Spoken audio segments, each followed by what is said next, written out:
అమరావతిలో 8 టవర్లను నిర్మించి రాష్ట్రంలో క్వాంటమ్ టెక్నాలజీ ప్రోత్సహిస్తున్నామన్నారు ఏపీ సీఎం చంద్రబాబు. రాష్ట్ర విభజన కంటే వైసీపీ పాలనతోనే ఏపీకి ఎక్కువ నష్టం జరిగిందన్నారు మంత్రి నిమ్మల. మాజీ సీఎం జగన్ క్రిమినల్ క్రెడిట్ ని ఎవరూ చోరీ చేయలేరన్నారు టీడీపీ నేతలు. జగన్ క్రిమినల్ పనులకు వైసీపీ సైకో బ్యాచ్ సపోర్ట్ అని విమర్శించారు. ఐబీఎం, టీసీఎస్, ఎల్ఎన్టీ సహకారంతో అమరావతిలో తొలి క్వాంటమ్ కంప్యూటర్ ని ఏపీలో ఏర్పాటు చేస్తున్నామన్నారు సీఎం చంద్రబాబు.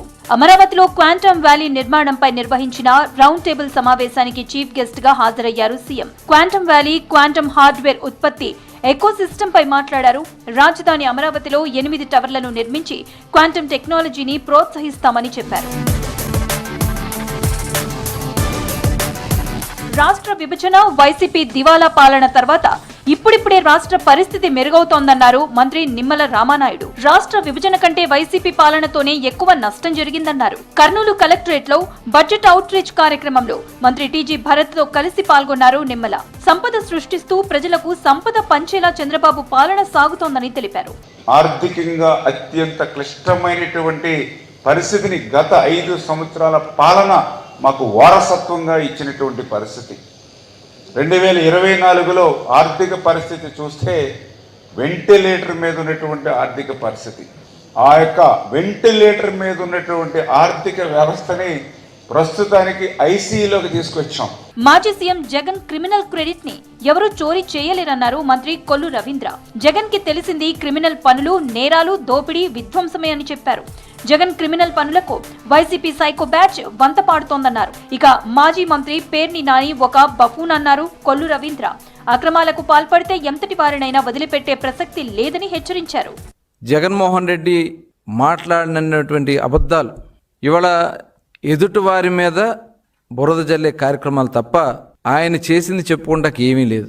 ఇవాళ ఏదైతే ఆయన చెప్పిన 100 సార్లు అబద్ధాలు చెప్తాడు, అవే అబద్ధాలు సైకో బ్యాచ్ ఉన్నారు కింద, వాళ్ళు మోస్తా ఉంటారు. అవి ఇదేనా మీ క్రెడిట్? దళిత క్రిస్టియన్లపై సుప్రీం తీర్పు బాధాకరమన్నారు ఏపీ కాంగ్రెస్ చీఫ్ వైఎస్ షర్మిల. ఇది బీజేపీ కుట్రలో భాగమేనని ఆరోపించారు. దళిత క్రిస్టియన్లను ఎస్సీలుగా గుర్తించాలని విజయవాడలో సిపిఐ ఆధ్వర్యంలో నిర్వహించిన రౌండ్ టేబుల్ సమావేశంలో పాల్గొన్నారు షర్మిల. దర్యాప్తు సంస్థల్లాగే సుప్రీంకోర్టుని కూడా మోదీ గుప్పిట్లో పెట్టుకున్నారని విమర్శించారు. క్రిస్టియన్స్ అయితే ఇవి వర్తించదు అనడం చాలా చాలా అన్యాయం. అంతేకాదు, ఒక ఎస్టీ మతం మారినా, క్రిస్టియన్ అయినా ఒక ఎస్టీఏ, మళ్ళీ రిజర్వేషన్లు అప్లై అయితే. ఒక బీసీ మతం మారినా రిజర్వేషన్లు అప్లై అయితే, ఒక ఓసీ మతం మారినా అప్లై అయితే. కానీ ఒక ఎస్సీకి మాత్రం ఇది అప్లై కాదు అంటే ఇది నిజంగానే చాలా దురదృష్టకరం.